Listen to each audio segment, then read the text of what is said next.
الرحمن الرحيم الحمد لله الذي نور قلوبنا بولاية محمد وآل محمد اللهم صل على محمد الصلاة والسلام على أشرف الأنبياء والمرسلين وخاتم النبيين أبي القاسم محمد اللهم صل على محمد وآل محمد وأهل بيت الطيبين الطاهرين المعصومين المظلومين المنتجبين الذين أذهب الله عنهم الرجس وطهرهم تطهيرا اللهم صل على ولعنة الدائمة على أعدائهم أجمعين من يوم ظلمهم إلى يوم الدين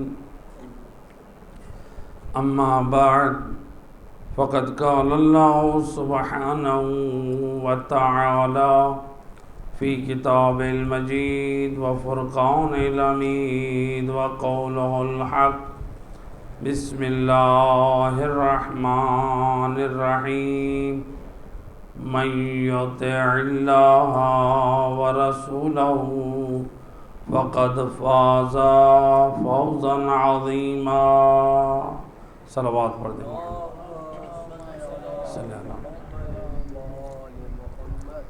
قرآن مجید کی جس مختصر آیہ مجیدہ کو پڑھنے کا شرف حاصل کیا ہے، ارشاد رب العزت ہو رہا ہے من یطع اللہ ورسولہ فقد فاز فوزا عظیما۔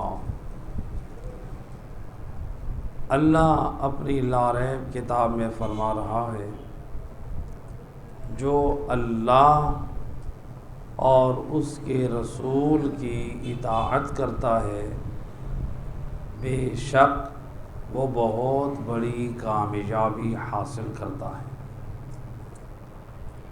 اللہ اپنی اس لاریب کتاب میں حضرت انسان اور مسلمان پہ یہ بات واضح کر رہا ہے۔ آج انسان یہ سمجھتا ہے کہ میں نے جائیدادیں بنا لی ہیں تو میں کامیاب ہو گیا ہوں، میں نے اپنا مکان اچھا بنا لیا تو میں کامیاب ہو گیا ہوں، میری اولاد پڑھ لکھ کر کسی مقام پر پہنچ گئی ہے تو میں کامیاب ہو گیا ہوں۔ انسان سمجھتا ہے کہ میں نے اپنے کاروبار اور بزنس کو بہت زیادہ اس کو وسیع کیا ہے تو میں کامیاب ہو گیا ہوں۔ گویا انسان کو جب بھی کوئی نعمت دنیاوی ملتی ہے، انسان عام طور پر یہ گمان کرتا ہے میں کامیاب ہو گیا ہوں۔ اللہ اپنی لاریب کتاب میں فرما رہا ہے اے انسان، تم اپنی کامیابی کو مال میں تلاش کر رہا ہے، جائیداد بنانے میں تلاش کر رہا ہے، اولاد کے کسی رتبے پہ پہنچ جانے میں تلاش کر رہا ہے، اپنے بزنس اور کاروبار کو وسیع دیکھتے ہوئے سمجھتا ہے کہ تو کامیاب ہے۔ اللہ فرماتا ہے میں تجھے بتاؤں کہ میری نگاہ میں کامیاب اور صرف کامیاب نہیں، بہت بڑا کامیاب کون ہے؟ اللہ فرماتا ہے من یطع اللہ ورسولہ، جو اللہ کی اور اس کے رسول کی پیروی کرتا ہے، اس کی اطاعت کرتا ہے، فقد فاز فوزا عظیما، وہ بہت بڑی کامیابی حاصل کرتا ہے۔ ابھی امتحانات، بچوں کے امتحانات ہوئے تو کچھ جوانوں کے بچوں کے امتحانات کے رزلٹ آ چکے اور کچھ کے ابھی باقی ہیں۔ عام طور پہ جب بچے امتحانوں میں پاس ہوتے ہیں تو بچے بھی خوش ہوتے ہیں اور والدین بھی خوش ہوتے ہیں، اور عام طور پہ والدین اپنے بچوں سے یہ ڈیمانڈ کرتے ہیں کہ اگر تم نے فلاں کلاس میں امتحان کو کلیئر کیا، امتحان پاس کیا، تو ہم تمہیں فلاں چیز عطا کریں گے۔ تو بچے کی کامیابی پہ باپ بھی خوش ہوتا ہے، ماں بھی خوش ہوتی ہے، بھائی بھی خوش ہوتے ہیں، امتحان دینے والا بچہ یا بچی بھی خوش ہوتے ہیں۔ اللہ انسان کو یہی سمجھا رہا ہے، اے دنیاوی امتحانات میں تیری اولاد کو کامیابی مل جائے تو خوش ہو جاتا ہے۔ اے انسان، اگر دنیاوی امتحانات میں تجھے کامیابی مل جائے، اے جوان تجھے کامیابی مل جائے تو خوش ہو جاتا ہے۔ تو نے کبھی یہ بھی دیکھا کہ اللہ کی نگاہ میں میری کامیابی کب ہے؟ ہم اپنی اولاد کی دنیا کی کامیابی پر تو انہیں عطا کر رہے ہیں، ان کو دے رہے ہیں، ان کو شوق دلا رہے ہیں، کہ ہم نے اپنی اولاد کی آخرت کے لیے بھی سوچا، کہ ہم اپنی اولاد کی کامیابی اللہ کی نگاہ میں کیا ہے، کہ ہم نے اس کے بارے میں بھی سوچا۔ تو یعنی اللہ یہی انسان کو خبردار کر رہا ہے، من یطع اللہ ورسولہ فقد فاز فوزا عظیما، کہ دنیا کے کاموں میں، دنیا میں اپنی کامیابی تلاش کرنے والوں، اللہ فرماتا ہے میں تمہیں بتاتا ہوں سب سے بڑی کامیابی، یعنی دنیا میں کامیابیاں جو حاصل ہوتی ہیں، اللہ فرماتے ہیں وہ اتنی بڑی کامیابیاں نہیں ہیں، ان کامیابیوں کے بعد میدان قیامت میں تم لوگ کامیاب کبھی نہیں ٹھہرو گے۔ اگر مجھ اللہ کی نگاہ میں کوئی کامیاب ٹھہرنے کا حقدار ہے تو اللہ فرماتا ہے یا وہ مجھ اللہ کی اطاعت کے ذریعے، یا پھر مجھ نبی کے، میرے نبی کی اطاعت کے ذریعے سے۔ ایک صلوات پڑھ دے محمد و اہل بیت، اللہم صلی علی محمد و آل محمد۔ لہٰذا کامیابی حاصل ہو سکتی ہے ہمیں، بہت بڑی کامیابی، کس کے ذریعے سے؟ اطاعت خدا اور اطاعت رسول کے ذریعے سے۔ اب دیکھیں ذرا اطاعت کیا ہے، اطاعت کیوں ضروری ہے؟ سوال ہے، اطاعت آخر کس لیے رکھی گئی ہے؟ ویسے تو اللہ نے قرآن میں جگہ جگہ پر ہمیں خطاب کیا ہے، انسان کو، ایمان والے کو خطاب کیا ہے، اطاعت کا حکم دیا ہے، اطیعوا اللہ و اطیعوا الرسول، اللہ کی اطاعت کرو اور اس کے رسول کی اطاعت کرو۔ کتنے مقامات پر رسول کی اطاعت کی طرف حکم دیا، قرآن کی پیروی کی طرف حکم دیا، انبیاء کے راستے پہ چلنے کی طرف ہمیں حکم دیا۔ تو اب اللہ سبحانہ و تعالی نے ہمیں جو حکم دیا ہے، آخر نوجوان اکثر سوال کرتے ہیں، ہم جو انبیاء اور ائمہ ہدیٰ علیہم السلام کے راستے پہ چلیں، ہمیں اس کا کوئی عقلی فائدہ بتائیں، اس کا عقلی فائدہ کیا ہے؟ ٹھیک ہے، آج ذرا جو مغرب کا کلچر ہمارے اوپر آ رہا ہے، ہمارے نوجوان مغرب کے ماحول سے، ان کی افکار سے زیادہ متاثر ہو رہے ہیں، کہتے ہیں ہمیں قرآن سے نہیں بتائیں، ہمیں حدیث سے نہیں بتائیں، ہمیں یہ بتائیں کہ عقلی طور پہ بھی کوئی انبیاء اور ائمہ ہدیٰ کے راستے پہ چلنے کا کوئی فائدہ ہے؟ یقیناً دیکھیے کس قدر عظیم فائدہ ہے۔ جب ہم ائمہ ہدیٰ کی پاک سیرت پہ چلیں گے، اس کا ایک فائدہ یہ ہے، جب ہم مثلا نماز کا وقت ہوا، آپ نماز پڑھ رہے ہیں، آپ مسجد میں آئے، عام طور پہ لوگ سفر میں ہوتے ہیں، سفر کی حالت میں مومن نے وضو کیا نماز کے لیے، جب وہ کھڑا ہوا سارے مسلمانوں نے دیکھا اور آج نماز کی ترتیب اور ترکیب سے، کیفیت سے انہوں نے یہ فیصلہ کیا یہ پڑھنے والا نماز ہے تو مسلمان، لیکن یہ نماز اس طرح سے پڑھ رہا ہے جو پیروکاران علی ابن ابی طالب، یہ علی کا جانے والا ہے۔ یا اسی طرح سے ماہ رمضان میں اگر کوئی روزہ رکھتا ہے اور روزے کو وہ افطار کرتا ہے تاخیر سے، قرآن نے آواز دی وَأَتِمُّوا الصِّيَامَ إِلَى اللَّيْلِ، روزہ تمام کرو رات تک، مغرب تک نہیں، رات تک۔ اب کوئی رات تک روزے کو اپنا لے جاتا ہے، روزہ رات کے وقت افطار کرتا ہے، دنیا والے کہیں گے تھا روزے دار لیکن فقہ امام جعفر صادق پہ عمل کرتا ہے، اللہم صلی علی محمد وآلہ۔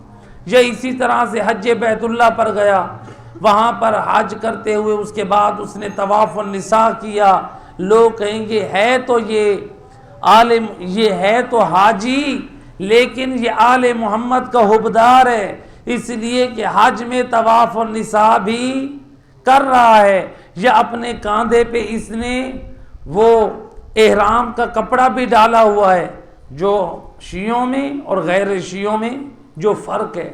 گویا معلوم ہوا ہم جب نماز پڑھیں گے دنیا والے کہیں گے یہ علی مولا کے حبدار ہے، ہم جب روزہ افطار کریں گے دنیا والے کہیں گے یہ امام جعفر صادق کی فقہ پہ عمل کرنے والے ہیں، جب ہم حج پر ہم طواف النساء کریں گے تو دنیا والے کہیں گے یہ آل محمد کے پیروکار ہیں۔ یا اسی طرح سے جب آپ اپنی مساجد میں آذان دیتے ہیں تو جب آپ کی آذان دوسروں سے جب جدا نظر آتی ہے، جب حی علی خیر العمل کی آواز آتی ہے تو دنیا سمجھ جاتی ہے کہ یہ آل محمد کے چاہنے والے ہیں، تو لہٰذا ہماری اذان بھی دوسروں کی اذان سے جدا ہے، تو گویا دنیا والے سمجھ جاتے ہیں کہ یہ آل محمد کے چاہنے والے ہیں۔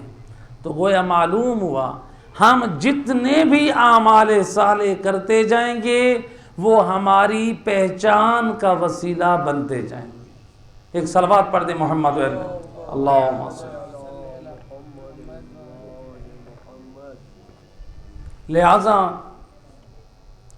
اعمال صالح کی ضرورت، اللہ ہمیں قرآن میں جو حکم دے رہا ہے مَن یُطِعِ اللَّهَ وَرَسُولَهُ فَقَدْ فَازَ فَوْزًا عَظِیمًا، اللہ فرماتا ہے جو اللہ اور اس کے رسول کی پیروی کرتا ہے وہ بہت بڑی کامیابی حاصل کرتا ہے۔ عمل سے انسان کامیاب ہو سکتا ہے، بد عملی کے ذریعے انسان کامیاب نہیں ہو سکتا۔ مثلا دیکھیں میں ایک مثال دیا کرتا ہوں، آپ اپنے گھر میں چھوٹا سا کام کرانا چاہتے ہیں، اپنے گھر کی میں مرمت کرانا چاہ رہے ہیں، آپ ایک دن کے لیے مزدور اور مستری کو لے کر آئے، اگر آپ کے گھر میں وہ صحیح طرح کام نہیں کرتے آپ کیا کہیں گے؟ مزدور کو جو بھی کام کہتے ہیں وہ نہیں اٹھاتا، نہ وہ کوئی کام کرتا ہے، آپ کیا کہیں گے؟ آپ کہیں گے کہ آپ یہاں پر کام کرنے آئے ہیں، آپ کو اجرت تب ملے گی جب آپ عمل کریں گے۔ اگر کوئی مزدور یا مستری عمل انجام نہ دے، کام نہ کرے تو آپ اس کو اجرت کا حقدار نہیں سمجھتے۔ یعنی میں اور آپ یہ فیصلہ کریں اگر کوئی مزدور اپنا حق ادا نہ کرے وہ اجرت کا حقدار نہیں ہے، پھر ہم کیسے اللہ سے اجرت کی امید رکھیں جب ہمارے دامن میں عمل نام کی چیز نہ ہو؟ خدا ہمیں بلائے 5 وقت نماز کے لیے اور ہم نماز کے قریب نہ جائیں، وہ ہمیں بلائے قرآن کی تلاوت کی طرف، ہم قرآن کی تلاوت نہ کریں، وہ ہمیں والدین کے احترام کا حکم دے، وہ ہماری زندگیوں میں نہ ہو، وہ ہمیں دین کی پابندی کا حکم دے، وہ ہماری زندگیوں میں نہ ہو۔ تو لہٰذا جب تک ہماری زندگی میں عمل نہیں ہے، ہم اللہ سے بھی ثواب اور یعنی اجرت کی امید بھی نہیں رکھ سکتے۔ علماء نے ایک دلچسپ حکایت نقل کی ہے کہ ایک پرانے زمانے میں جیسے لوگ لکڑیاں کاٹنے کے لیے جنگلوں میں جاتے تھے، ایک شخص تھا وہ روزانہ جاتا تھا جنگل میں، لکڑیاں کاٹ کے لے آتا تھا، پھر وہ جنگل میں وہ بازار میں جا کے ان کو بیچتا تھا۔ تو ایک شخص جو اس کا ہمسایہ تھا، اس نے کہا میرا ہمسایہ جاتا ہے روزانہ جنگل سے لکڑیاں کاٹتا ہے پھر بیچتا ہے، تو یہ تو کافی مالدار ہوتا جا رہا ہے، تو کیوں نہ میں بھی اس کے ساتھ جاؤں۔ اب وہ ہمسایہ جنگل میں جیسے ہی گیا لکڑیاں کاٹنے کے لیے، وہ درخت پہ چڑھ کر جس جگہ پہ بھی وہ لکڑیاں کاٹ رہا ہے، اور یہ شخص نیچے بیٹھ کے ایک سائڈ پہ یہ سارا منظر دیکھ رہا ہے کہ وہ میرا ہمسایہ لکڑہارا لکڑیاں کاٹ رہا ہے۔ اب یہ نیچے بیٹھ کے جیسے ہی وہ کلہاڑی مارتا ہے لکڑی پہ، ادھر سے آواز نکلتی ہے جو لکڑی پہ کلہاڑی مارنے کی، تو یہ بندہ اس کے ساتھ بول کے ویسے آواز نکالتا ہے ٹھک، ادھر سے کلہاڑی کی آواز نکلتی ہے اور ادھر سے یہ اپنے منہ سے آواز نکالتا ہے۔ وہ لکڑیاں کاٹنے والا بھی حیران ہے، یہ کیسا عجیب ہے، میرا ہمسایہ آیا ہے یہاں پر یہ بیٹھ کے آوازیں نکال رہا ہے، اور یہ آوازوں پہ آوازیں نکال رہا ہے۔ عمل کون کر رہا ہے؟ لکڑیاں کاٹنے والا۔ آوازیں کون نکال رہا ہے؟ بیٹھنے والا۔ جب لکڑیوں کا ڈھیر ہو گیا، لکڑہارا نے وہ لکڑیوں کا گٹھا جمع کر کے لکڑیاں اس کا گٹھا اٹھا کر وہ پہنچا بازار میں۔ جیسے ہی بازار میں پہنچا، اس نے ان تمام لکڑیوں کو فروخت کیا۔ جب فروخت کیا تو اس کو ایک کافی رقم ملی۔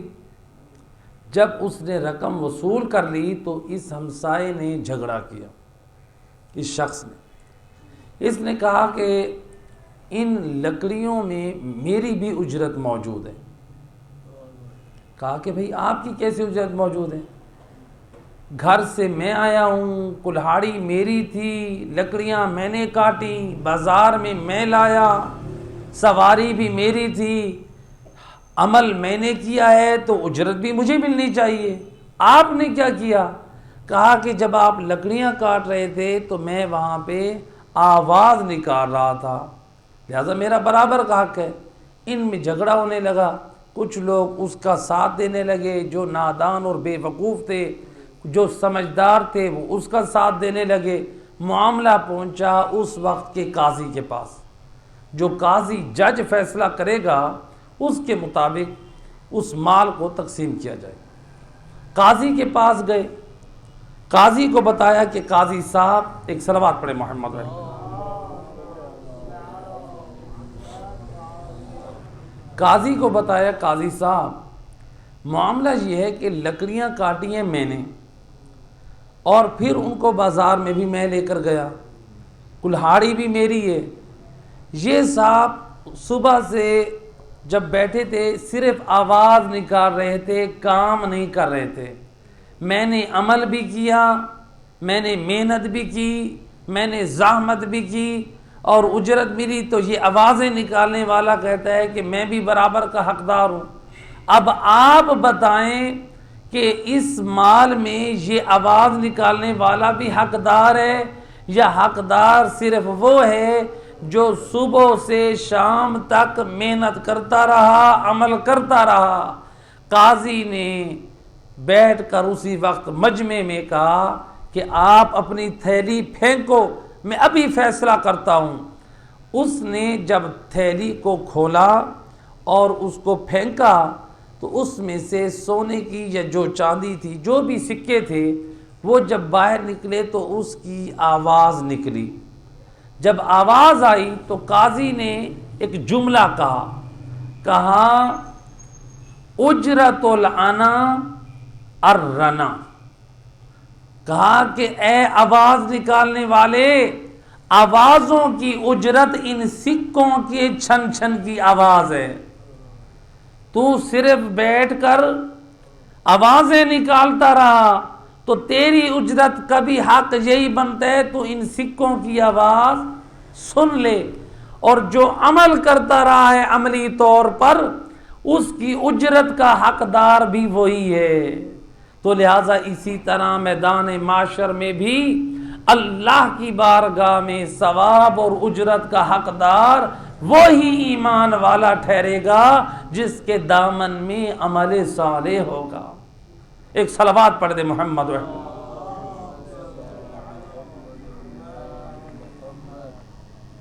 بار دیگر باواز بلند صلوات۔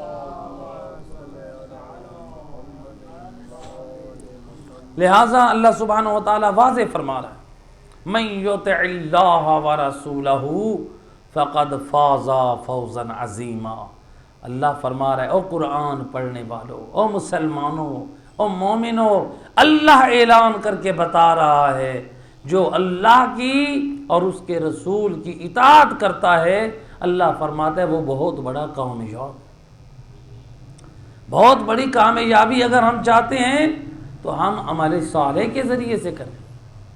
لہذا بد امری کے ذریعے سے انسان اجرت کا حقدار نہیں بن سکتا۔ آپ دیکھیں، آپ خود صاحبان عقل بیٹھے ہیں، آپ کے گھروں میں کتنی اولادیں ہیں، اگر آپ کا ایک بیٹا یا بیٹی ہو نافرمان اور باقی اولاد ہو تابعدار، آپ کی نگاہ میں فرما بردار کا رتبہ بلند ہے یا نافرمان کا رتبہ بلند ہے؟ فرما بردار کا رتبہ بلند ہے۔ اسی طرح اللہ بھی یہی قرآن میں سمجھا رہا ہے کہ اے مومنو، اے مسلمانوں، اگر اللہ کی نگاہ میں کامیاب ہونا چاہتے ہو اور صرف کامیاب نہیں بہت بڑے کامیابی حاصل کرنا چاہتے ہو تو پھر آ جاؤ اللہ کی اطاعت پر اور اس کے رسول کی اطاعت، تب تمہیں کامیابی بھی مل جائے گی اور تم جو ہے کامیاب میدان معاشر میں معشور ہو۔ لہٰذا عمل صالح کی ہمیں ضرورت ہے، اور اللہ نے قرآن میں آواز دی قد افلح من زکاہا، پروردگار فرما رہا ہے حضرت انسان کو خبردار کر رہا ہے، قد افلح من زکاہا، بے شک کامیاب ہے وہ جس نے اپنے نفس کو پاک کیا، اپنے نفس کو یعنی خود کو پاک کیا، وقد خواب من دساہا، اور گھاٹے میں ہے، نامراد ہے وہ شخص جس نے خود کو گناہوں میں آلودہ کیا۔ دیکھیے کس قدر عظیم قرآن کی آیتیں ہمیں پیغام دے رہی ہیں۔ قد افلح من زکاہا، قرآن کہہ رہا ہے کامیاب وہی مومن ہے جس نے اپنے نفس کو پاک کیا، اور گھاٹے میں نقصان میں وہی مومن ہے جس نے اپنے آپ کو گناہوں میں آلودہ کیا ہے۔ لہٰذا اللہ نے واضح کہہ دیا کہ آپ جو معیار بنائے ہوئے ہیں دنیا میں کامیابی کا، آپ سمجھتے ہیں کہ مادیت آپ کے پاس آ جائے، آپ کے پاس منصب آ جائے، آپ کے پاس بینک بیلنس آ جائے، آپ کے پاس کار کوٹھی آ جائے، آپ کے پاس جائیدادیں آ جائیں، آپ کی اولادیں پروان چڑھ جائیں، آپ سمجھتے ہیں آپ کامیاب ہیں۔ اللہ فرما رہے او حضرت انسان، او غفلت میں زندگی گزارنے والا، آ ذرا غور کر میں تجھے بتاؤں، قد افلح من زکاہا، مجھ اللہ کی نگاہ میں وہی مومن کامیاب ہے جس نے خود کو گناہوں سے پاک کر لیا، جس نے خود کو پاک کی ہے وہ کامیاب ہے۔ اب دیکھیں کون کامیاب تھے؟ حضرت بلال، حضرت عمار یاسر، حضرت سلمان، حضرت ابو ذر غفاری۔ کبھی سنا ان کی کوئی جائیدادیں ہوں، ان کے کوئی محلات ہوں، ان کے کوئی بہت بڑی بڑی سواریاں ہوں؟ غربت کے اور فاقوں کی زندگی گزارنے والے یہ اصحاب نبی اس قدر باکردار تھے کہ سید الرسل بھی ان صحابہ کی تعظیم کیا کرتے تھے۔ ان کے پاس کردار کی دولت تھی، ان کے پاس عمل صالح کی دولت تھی، لہٰذا عمل صالح سے انسان کو دنیا میں بھی عزت ملتی ہے اور آخرت میں بھی عزت ملتی ہے۔ لہٰذا اللہ قرآن میں واضح کہہ رہا ہے کامیاب ہے جس نے اپنے آپ کو گناہوں سے پاک کیا۔ آئیں دیکھیں ہمیں کیسے کامیابی مل سکتی ہے۔ روایت ہے رسول خدا صلی اللہ علیہ وآلہ وسلم، اللہم صلی علی محمد، اللہم صلی علی محمد۔ آپ فرماتے ہیں، سید الرسل فرماتے ہیں کہ بنی اسرائیل کا زمانہ تھا، اس زمانے میں ایک عابد تھا، بہت بڑا عبادت گزار، لیکن وہ اپنے پیٹ کو پالنے کے لیے وہ کھجور کی تنکوں، جو کھجور کا لیف ہوتا ہے جنہیں آپ تنکے کہیں، اس لیف سے وہ ٹوکریاں بنا کر کھجور کی سے، اور وہ ٹوکریاں بازار میں لوگوں میں وہ سیل کرتا تھا، بیچتا تھا۔ وہ تھا عابد، لیکن وہ اپنے زمانے کا بڑا حسین اور جمیل تھا، خوبصورت نوجوان تھا۔ ایک دن بادشاہ کے محل میں ایک کنیز نے شہزادی سے کہا، اے شہزادی، ہمارے علاقے میں ایک جوان آتا ہے، ایک عابد ہے جو کھجور کی تنکوں سے، لیف سے بنی ہوئی ٹوکریاں بیچتا ہے، لیکن وہ عابد بڑا خوبصورت ہے، بڑا حسین و جمیل ہے۔ اب شہزادی بھی خود حیران ہے، ہمارے محل میں رہنے والی کنیز کسی اور کے حسن کی تعریف کر رہی ہے۔ یہ بعض لوگ ہوتے ہیں نا، وہ کہتے ہیں کہ جب کھائیں ہمارا تو گائیں بھی ہمارا، یعنی جب ہمارا کھائیں تو ہمارے علاوہ کسی اور کی تعریف نہ کریں۔ تو اب بادشاہ کے محل میں بھی شہزادی سے برداشت نہ ہوئی، یہ ہمارے محل میں ہمارے ٹکڑوں پہ پلنے والی ہماری نمک خوار اور تعریف کر رہی ہے کسی اور کے حسن کی، ایسی تعریف تو آج تک اس نے شہزادے کی نہ کی۔ کہتی ہے کہ وہ بڑا حسین و جمیل۔ شہزادی خود حیران پریشان ہو گئی، کہا کہ اگر یہ بات ہے تم اس طرح کرو، جب بھی وہ، جیسے ہی وہ عابد ہمارے محل کے قریب آئے تم نے اسے بلانا ہے۔ تھوڑی ہی دیر گزری، وہ عابد ٹوکریاں لے کر محل کے قریب آیا۔ اس کنیز نے اب شہزادی کو بتایا وہ عابد ٹوکریاں بیچنے والا آ چکا ہے۔ اتفاق سے اس دن جو ہے بادشاہ کہیں پر گیا ہوا ہے۔ وہ جیسے ہی محل میں داخل ہوا، اب کنیز اس کو لے کر محل میں داخل ہو، شہزادی کے کمرے میں۔ شہزادی کے کمرے میں وہ عابد حسین و جمیل اپنی ٹوکریاں سمیت اندر داخل ہو چکا۔ اب شہزادی اپنے کمرے میں اس کے سامنے آ کر اس کو گناہ کی طرف دعوت دینے لگی، اس کے حسن پر اپنے ایمان کا سودا کر بیٹھی۔ اب جب اپنے ایمان کا سودا کر بیٹھی، اب وہ عابد جوان پریشان ہو، یہ کیا؟ میں نے آج تک اللہ کی نافرمانی ایک لمحے کے لیے نہیں کی ہے، اور یہ خاتون محل میں مجھے دعوت گناہ دے رہی ہے۔ اس نے انکار کیا۔ جب اس نے انکار کیا تو شہزادی نے کہا دیکھو، اگر تم میری اس خواہش کو پورا نہ کرو گے پھر تم جانتے ہو کہ تم کس محل میں آ چکے ہو، میں تم پر تہمت باندھوں گی اور تمہاری جان خطرے میں ہے۔ اب اس نے ڈرا دیا۔ اب عابد پریشان، میں جاؤں تو جاؤں کہاں؟ ایک طرف جان کو خطرہ ہے، دوسری طرف ایمان کو خطرہ ہے۔ اب میں کیا کروں؟ اپنی جان بچاؤں یا اپنا ایمان بچاؤں؟ رب کی بارگاہ میں التجا کرنے لگا، اے مہربان اللہ، اس مشکل گھڑی میں تو میرے لیے راہ نجات نکال۔ لہذا اب اس مشکل گھڑی میں دیکھیں اللہ پہ بھروسہ کرنا چاہیے۔ گناہ کے لیے جب مواقع فراہم ہو رہے ہوں تب بھی اللہ کی ذات پہ بھروسہ کریں اور اللہ سے دعا کریں، اے مہربان اللہ تو میرے لیے کوئی یہ راستہ بنا کہ میں اس گناہ سے بچ جاؤں۔ جیسے حضرت یوسف علیہ السلام 7 دروازے بند ہو چکے، جس کمرے میں بی بی زلیخا تھی ہر دروازے کو تالا لگ چکا، دروازے بند ہو چکے، لیکن اب حضرت یوسف جو دوڑے ہیں ہر دروازہ کھلتا گیا ہے۔ کیوں کھلا؟ اس کا جواب ملا، حضرت یوسف کو اللہ کی ذات پہ توکل، بھروسہ تھا کہ جب میں اپنے آپ کو گناہ سے بچانے کے لیے دوڑوں گا تو میرا رب ہی ہے جو اس وقت میری مدد کرے گا۔ اللہ اکبر، یا رسول اللہ،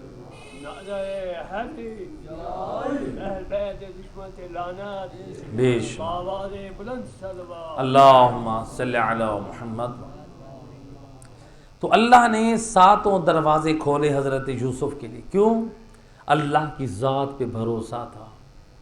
اللہ کی ذات پہ بھروسہ کرتے ہوئے وہ دروازوں کی طرف دوڑے تو اللہ تعالیٰ دروازے کھولتا گیا۔ جب ہم اللہ پہ بھروسہ کریں گے تو پھر پروردگار ہمارے لیے راستے بناتا ہے۔ جیسا کہ ملتا ہے کہ ایک بہت بڑا زاہد، وہ کچھ حاجی پرانے زمانے میں کچھ حاجی اللہ کے گھر کی زیارت کے لیے جا رہے تھے پیدل، پرانے زمانے میں اپنے زمانے کی زاہد اور عبادت گزار تھے، وہ جا رہے تھے۔ ان میں سے ایک نے کہا کہ آپ گھر سے ڈول اور رسی لیتے ہیں تاکہ ہم راستے میں پیاسے نہ مریں۔ ایک شخص لے کر آیا ڈول اور رسی، پرانا زمانہ ہے، کنویں میں وہ ڈول ڈالتے تھے، پانی نکال کے پیتے تھے۔ جب وہ ڈول اور رسی لے کر آئے تو کسی نے کہا کہ اب ہم پیاسے نہیں مریں گے، ہمارے پاس ڈول بھی ہے اور رسی بھی ہے۔ اب یہ چلتے رہے، راستے میں پیاس ستانا شروع کیا، پھر آگے بڑھتے رہے، پیاس ستانا شروع کیا۔ ایک منزل پہ دیکھا کہ کہیں سے زمین پہ پانی بہہ رہا ہے اور وہاں پر ہرن وہ پانی پی رہے ہیں۔ یہ دور سے خوش ہوئے کہ پانی زمین پہ ہمیں دکھائی دے رہا ہے اور ہرن پانی پی رہے ہیں۔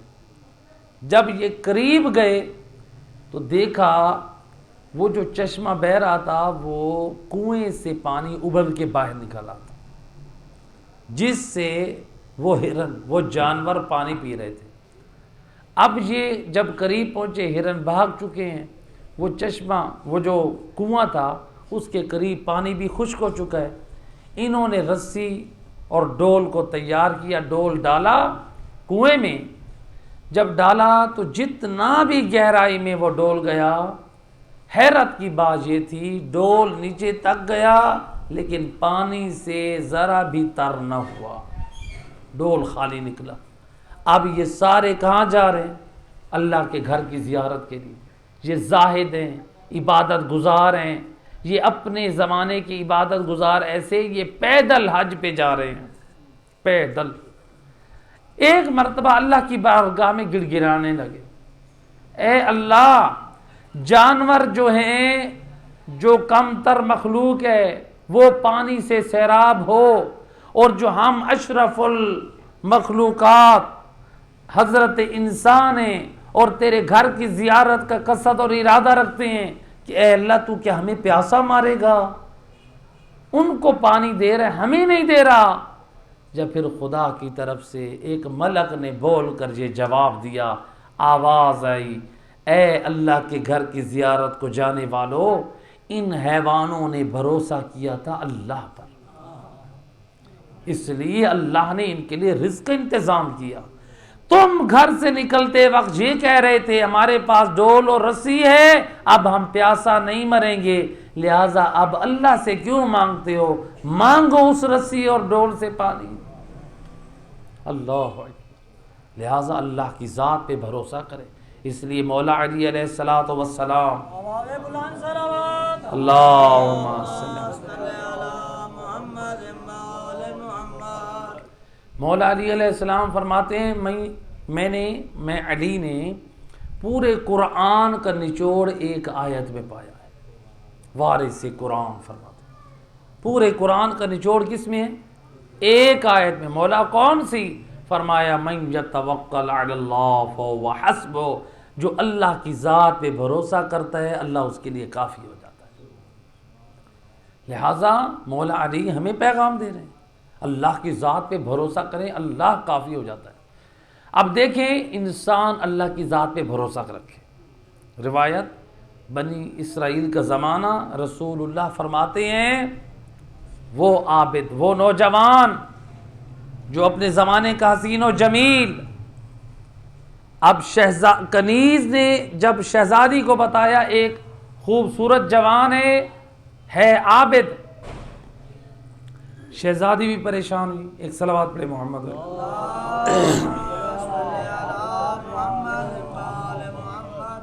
شہزادی کے کہنے پہ جب اس کو عابد کو محل میں لایا گیا، روایت کا جملہ، اب اس نے پیش کیا گناہ کے لیے، وہ عابد پریشان ہے.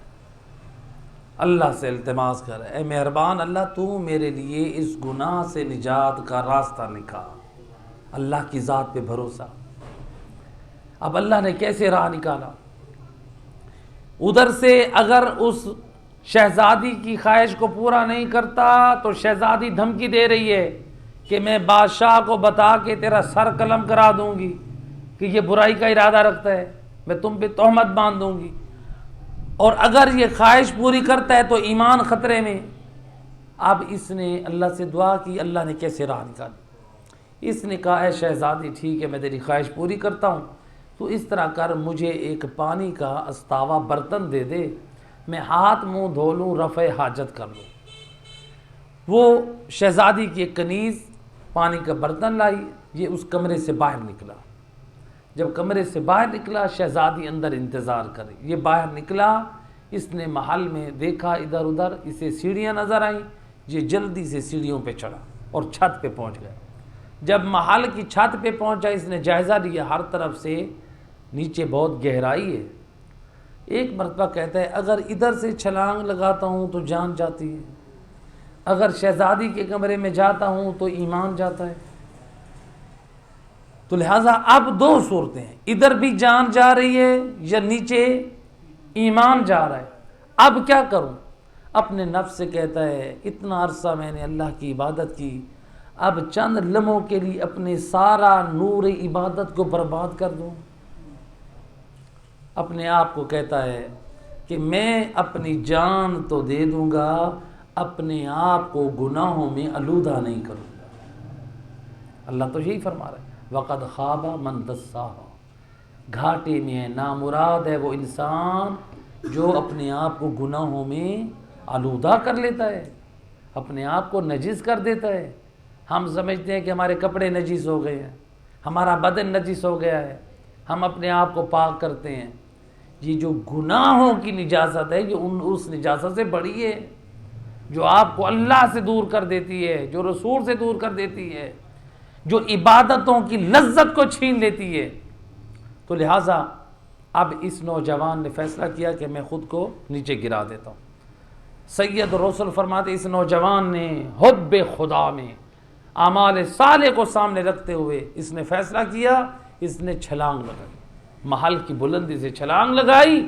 یہ ادھر سے آواز قدرت آئی اے جبرائیل جی یا رب جلیل، اے جبرائیل میرا بندہ میری محبت میں خود کو ہلاک کر رہا ہے اور میں پسند نہیں کرتا جو میری محبت میں خود کو ہلاک کرے، میں اللہ پسند نہیں کرتا اسے ہلاک ہونے دوں. اے جبرائیل امین زمین پہ جانے سے پہلے اسے اپنے پروں پہ تھام لے. روایت سید رسول فرماتے ہیں جبرائیل امین نے اپنے پروں پہ اٹھایا اور ایک محفوظ مقام پر اس عابد اور جوان کو پہنچایا. اب اس نے دیکھا کہ میں ٹوکریاں لینے واپس جاتا ہوں تو میری وہاں پر جان کو بھی خطرہ، میرے ایمان کو بھی خطرہ، تو لہٰذا مال میرا ضائع ہو جائے، مجھے فاقے قبول ہے، میرا ایمان برباد ہو جائے مجھے یہ قبول نہیں۔ ذرا دیکھیں کیسے ایمان والے تھے۔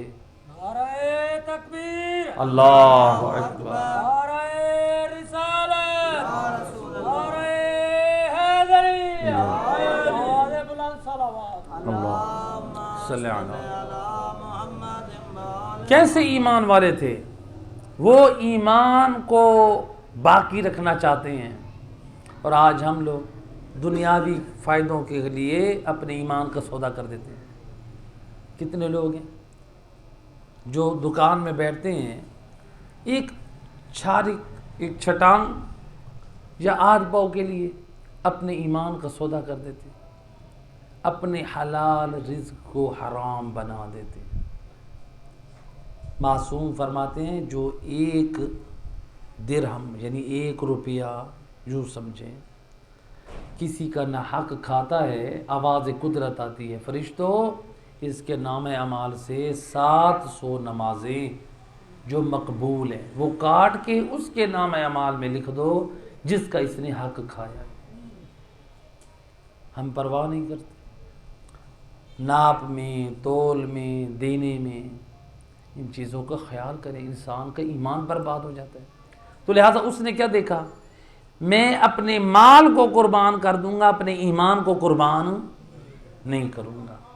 اب جب حضرت جبرائیل امین نے اس کو محفوظ مقام پہ چھوڑا، مال ضائع ہو گیا اس کا، اب یہ واپس جانے لگا اپنے گھر کی طرف۔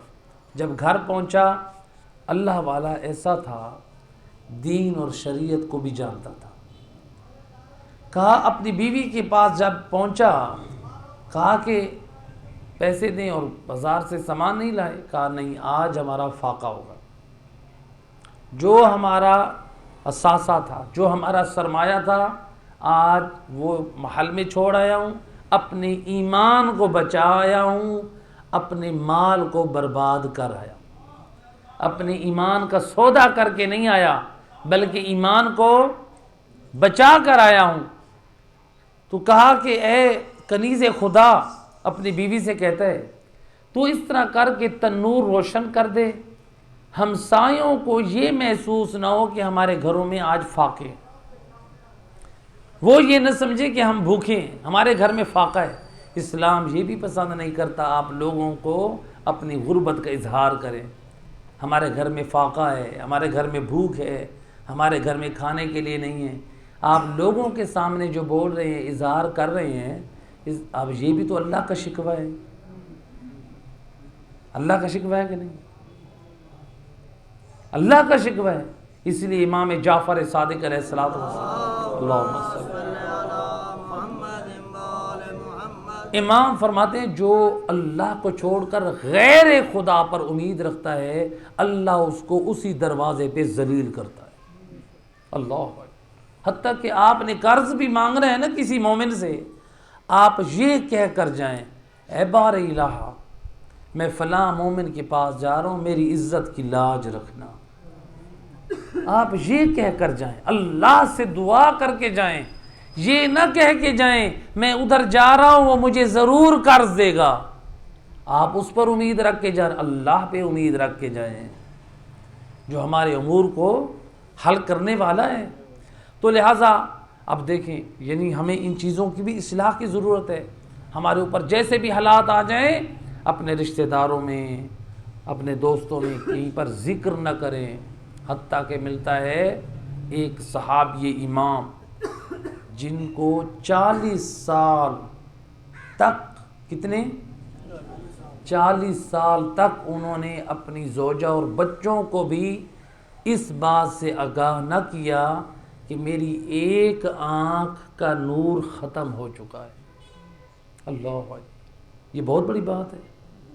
یعنی ایک آنکھ انسان کی ختم ہو جائے دیکھنے سے، انسان اپنی بیوی اور بچوں کو نہیں بتاتے کہ نہیں بتاتے لوگ؟ وہ صحابی امام، اس قدر ائمہ خدا کا یہ پاک کردار کا مالک یہ شاگرد تھا، امام جعفر صادق اور امام محمد باقر علیہ الصلوۃ والسلام، اللہم صلی علی محمد، اس قدر تربیت حاصل کی تھی اس پاک دروازے پہ کہ اپنی زوجہ اور بچوں کو بھی اطلاع نہیں دی، میری آنکھ ضائع ہو چکی ہے، مجھے صرف ایک آنکھ سے دکھائی دیتا ہے، کیوں؟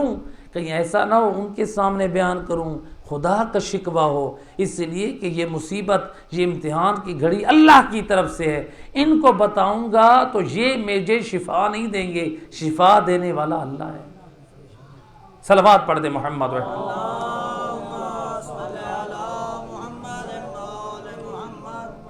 لہٰذا اس کی زوجہ نے کیا کیا؟ تنور کو روشن کیا، تنور روشن ہو گیا، یہ میاں بیوی دونوں بیٹھے ہیں باتیں کر رہے ہیں۔ یہ اتنی دیر میں ہمسائے سی خاتون ہے، وہ کہتی ہے ہمیں آگ چاہیے، کہا لے جائیں آپ آگ۔ وہ جب تنور میں آئی آگ اٹھانے کے لیے تو اس نے دیکھا کہ تازی روٹیاں پک کے تیار ہو چکی ہیں، اور وہ کہتی ہے اے بندی، اے اللہ کی بندی، کیسی خاتون ہے، تنور میں روٹیاں پک کے تیار ہو چکی ہیں اور تو بے پرواہ بیٹھی ہے۔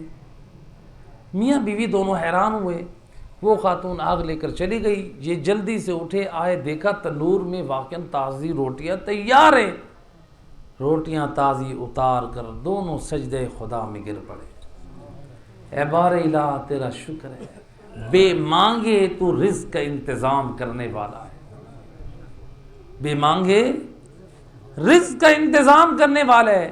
اس کی بیوی کہتی ہے اے بندے خدا، تو اتنا برگزیدہ، اتنا عظیم کہ اللہ نے تجھے پہلے تیری حفاظت کے لیے جبرائیل امین کو بھیجا، انہوں نے پروں پہ اٹھا کے تجھے محفوظ مقام پہ چھوڑا، اب اللہ نے تیری قدر یہ کی کہ ہمارے لیے رزق کا انتظام یہ کیا کہ تنور میں تازی روٹیاں لگوا دی، تو اللہ سے دعا کر اللہ ہمارے حالات بدل دے۔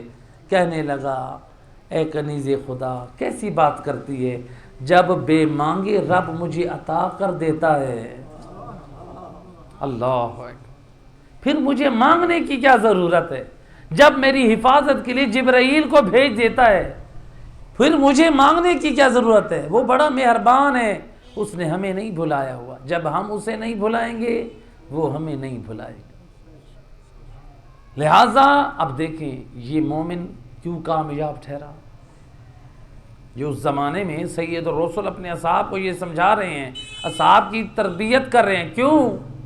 قد افلح من زکاہا، کامیاب وہی مومن ہے جس نے اپنے آپ کو پاک کیا، جس نے اپنے نفس کو پاک کیا ہے۔ اب دیکھیں اس نے خود کو گناہ سے بچایا، اپنے ایمان کا سودا نہ کیا، اللہ نے اس کی حفاظت کے لیے جبرائیل امین کو بھیجا اور اللہ نے اس کے لیے رزق کا انتظام گھر میں کر دیا۔ پروردگار یہی تو سمجھا رہا۔ اور قرآن سورہ احزاب کی جس آیت مجیدہ کو میں نے موضوع قرار دیا، آیت نمبر 71 میں کیا فرمایا؟ من یطع اللہ ورسولہ فقد فاز فوزا عظیما۔ اللہ فرماتا ہے او ایمان والو، او قرآن والو، او مومنو، سن لو، کامیاب کون ہے؟ اللہ فرماتا ہے جو اللہ کی اور اس کے رسول کی اطاعت کرتا ہے وہ صرف کامیاب نہیں ہے، فرمایا بے شک وہ بہت بڑا کامیاب ہے۔ بس اس دین کو پہنچانے اور سمجھانے کے لیے آل محمد نے بڑی قربانیاں دی ہیں۔ اجرکم علی اللہ۔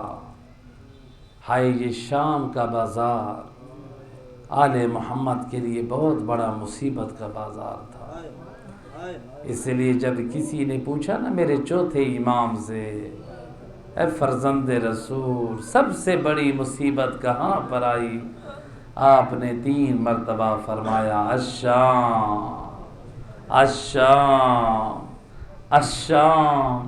یہ شام کا بازار اتنا تو سخت تھا کہ میرے چوتھے امام کو اپنے بابا کا پامال لاشا، وہ اتنی بڑی مصیبت کی گھڑی آپ کو وہ اتنی بڑی نہ لگی جتنا آپ کو بازار شام کے مصائب یاد رہے۔ ہائے حضرت علی اکبر کے وہ لاشا، ہائے امام زین العابدین حضرت علی اکبر کے لاشے کی مصیبت کو نہیں یاد کیا، بلکہ کہا جو سب سے بڑی مصیبت ہے وہ شام ہے، یعنی حضرت علی اکبر کی مصیبت، حضرت علی اصغر کی مصیبت، اور کربلا میں لاشوں کا گرنا، اور خیموں کا جلنا، اور علی زادیوں کی چادروں کا چھننا، یہ اتنی بڑی مصیبت نہ تھی، لیکن شام کے بازار میں اور میرے چوتھے امام کو کیوں اتنی بڑی مصیبت لگی؟ اس لیے ہائے کجا علی کی بیٹیاں، او کجا شام کا بازار، اجرکم اللہ زادارو۔ اور روایت کہتی ہے، میرے امام فرماتے ہیں وہ ایک رسی تھی، اور جس رسی میں زین العابدین کی گردن کو باندھا گیا، اے اسی رسی میں علی کی بیٹی اور بی بی ام کلثوم کی گردن کو باندھا گیا۔ اے باقی بیویوں کو کیسے باندھا؟ اور میرا چوتھا امام فرماتے ہیں اے ہماری گردنوں کو باندھا ہے یتیم حسین اور بی بی سکینہ کے بازوں کو باندھا، اور جب بی بی کے بازوں کو باندھا ہے ادھر سے اسی رسی سے ہے علی کی بیٹی پردے دار اور بی بی زینب کے بازوں کو باندھا گیا، ہے امام حسین کی دختران کے بازوں کو باندھا گیا، ہے اجرکم اللہ زادارو۔ ہے روایت کہتی ہے امام فرماتے ہیں اور جب ہمیں شام کے بازار میں گزارا جا رہا تھا وہ ایسے رسی میں باندھے ہوئے تھے، وہ ایسے ہمیں ہانکا جا رہا تھا اور جیسے بھیڑ اور بکریوں کو گزارا جاتا ہے، اور جب ہم میں سے کوئی ہلکا ہوتا وہ اپنا قدم آہستہ رکھتا اور یہ اشقیاء اور تازیانے مارتے، یا کسی کے ہاتھ میں ہے نیزے کی انی ہوتی وہ اپنے نیزے کی انیاں مار کے، اور میں پڑھ رہا تھا اے اللہ میں کاشی نجفی نقل کرتے ہیں، اور جب ہم میں سے کوئی غریب اور جب روتا اور ہماری آنکھ میں آنسو آتے اے یہ لعنا ہے نیزے کی انی ہمارے سر پر مارتے اور ہمیں مار کر رو خاموش کراتے، اے اجرکم اللہ۔ اور میرے چوتھے امام کو ہے بازار شام ہے اتنا سخت تھا ہے کیسے نہ ہو۔ آپ زیارت ناہیہ میں سنتے ہیں کہ آپ کے امام کا یہ جملہ اور زیارت ناہیہ کا یہ جملہ، او مولا حسین اور میں آپ پر اتنا رو ہے خون کے آنسو ہے۔ پوچھا گیا جب ایک عالم نے ہے جب اپنے امام وقت کی زیارت کا شرف حاصل ہوا، عرض کی مولا اور یہ جو آپ کا جملہ زیارت ناہیہ میں اور میں خون کے آنسو رو، اور مولا وہ کون سی مصیبت ہے؟ کیا علی اصغر کی مصیبت ہے؟ اور میرا وقت کا امام رو کے فرماتے ہیں اے عالم دین وہ علی اصغر کی مصیبت بڑی ہے، اور لیکن میرا خون کا آنسو اور میرا کثرت سے رونا ہے علی اصغر کی مصیبت سے ایک بڑی مصیبت ہے۔ اور پوچھا کہ مولا کیا علی اکبر کی مصیبت ہے؟ اور میرے امام نے رو کر جواب دیا ہے جوان اکبر کا لاشا ہے اس کی مصیبت بڑی مصیبت ہے، لیکن اس سے بڑی ایک اور مصیبت ہے، مولا کیا قاسم کی مصیبت ہے؟ آپ نے فرمائے یقیناً قاسم بہت مظلوم ہے، لیکن ایک مصیبت بڑی ہے مولا کیا عباس سے علمدار کے کٹے بازو اور جب نہر فرات کے کنارے سو گیا، اور جواب ملا عباس سے علمدار بڑا مظلوم ہے، لیکن ایک اس سے بڑی مصیبت ہے مولا کہ آپ کے جد حسین اور جس کا پامال لاشا اے شمر کا سینے پہ چڑھ بیٹھنا اور تیرا ضرب و مارنا اور میرا وقت کا امام فرماتے اے فلاح اور میرے جد حسین کی یہ بڑی مصیبت، لیکن اس سے ایک اور بڑی مصیبت ہے، اور مولا وہ کون سی مصیبت ہے؟